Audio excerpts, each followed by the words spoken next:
propuesta es salir por unos minutos de la crisis campo-ciudad versus gobierno para conocer un poco mejor qué está pasando en el sector de la construcción, y para ello hemos invitado al contador Omar Pirrelo, que es socio gerente de la empresa Aspa SRL. ¿Cómo estás, Omar? Bienvenido. ¿Qué tal, Daniel? Buenas tardes, gracias por la invitación.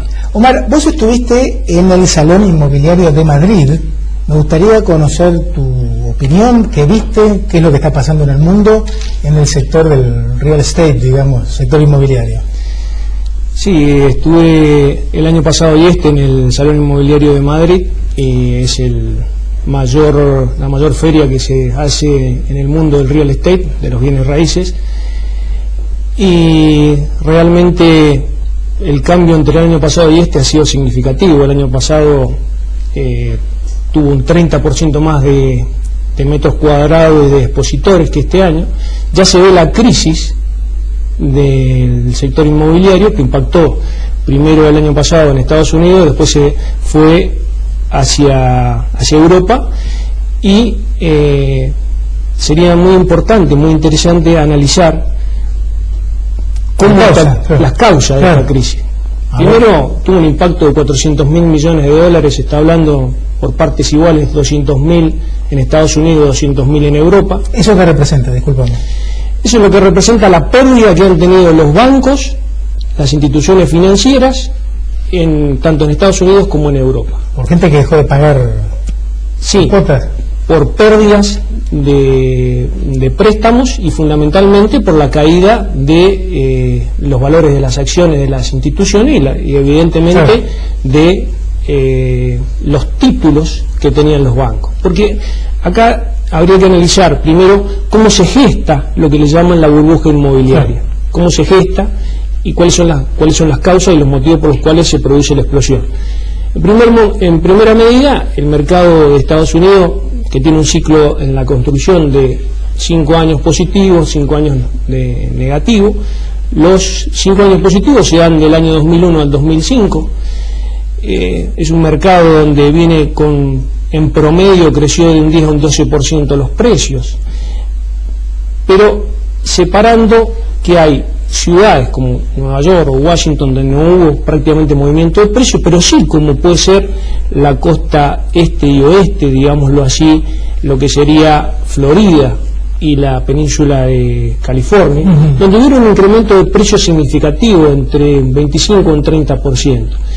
Esto lo que ocasionó fue que la gente, como un denominador de una persona, iba a sacar un crédito, vos vas a sacar un crédito a un banco y tenés que tener una serie de requisitos para calificar al banco.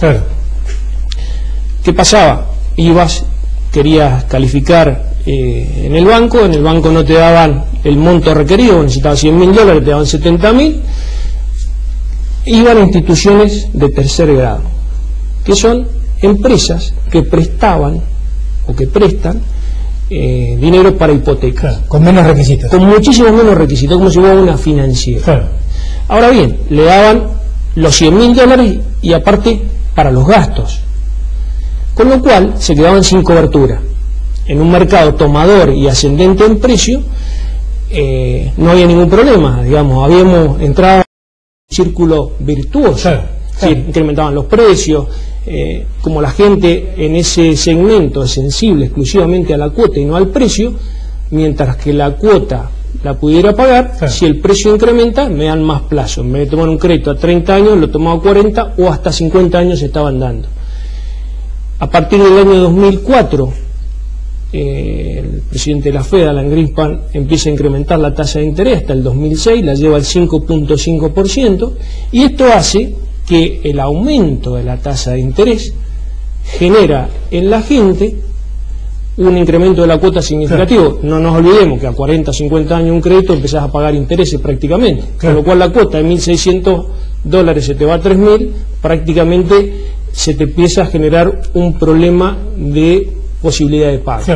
Si asociamos esto a que la inflación crece fundamentalmente por incremento de los commodities, llámese petróleo y llámese los alimentos, tal es así que el informe de la FAO dice que en el último año aumentó el 57% el precio de los alimentos.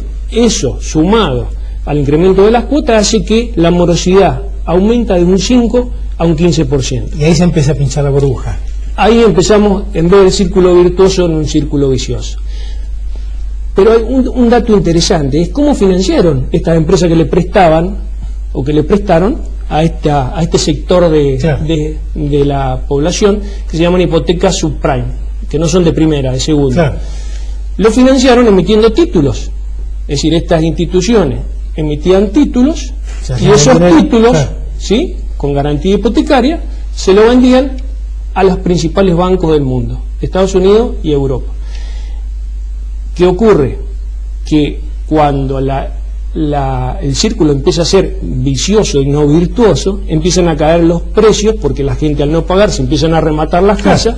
Cuando se empiezan a rematar, y aparte de eso, cuando se empieza a secar la plaza, se contrae el crédito hipotecario, luego no vendo, como hay oferta excedente más los remates, los precios se caen.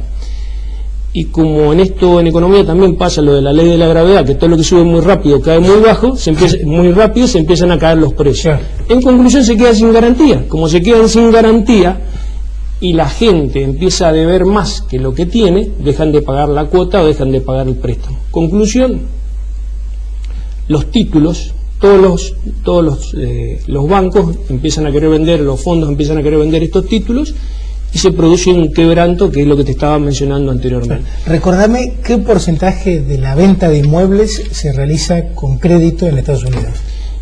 Lo que es Estados Unidos y Europa, en torno al 98% se hace la venta con crédito hipotecario. Esto es lo que hace que la sensibilidad del mercado sea grandísima, porque si yo seco la plaza, es decir, se produce una crisis de liquidez y los bancos retiran el dinero, no prestan, conclusión, no se producen ventas, se cae la venta, y paralelamente a esto, el hecho de que la gente tenga la sensibilidad o que todas las ventas sean con crédito, cuando aumenta la tasa de interés, aumenta la cuota, automáticamente se empieza a producir un quebranto producto de la morosidad, la imposibilidad de pago. La gente primero come, como me aumentaron los alimentos, dejo de pagar la cuota, y como la cuota se me fue muy alta, imposible de pagar. Es decir, estos hechos lo que ocasionaron fue que la explosión de la burbuja, lo que dice es que en determinados lugares de Estados Unidos, por ejemplo, no hubieron muchas oscilaciones, como te vuelvo a decir, en ciudades donde los precios son muy elevados, como en Nueva York o en Washington, pero sí en lo que es Florida o San Francisco o la península de California. Leí el otro día que habían caído entre el 15 y el 20% ya los precios en algunas ciudades de Florida. Esto también se traslada a Europa. ¿Te puedo interrumpir? ¿Cómo no? Vamos a una pausa y continuamos. Sí. Ya venimos, no se vayan.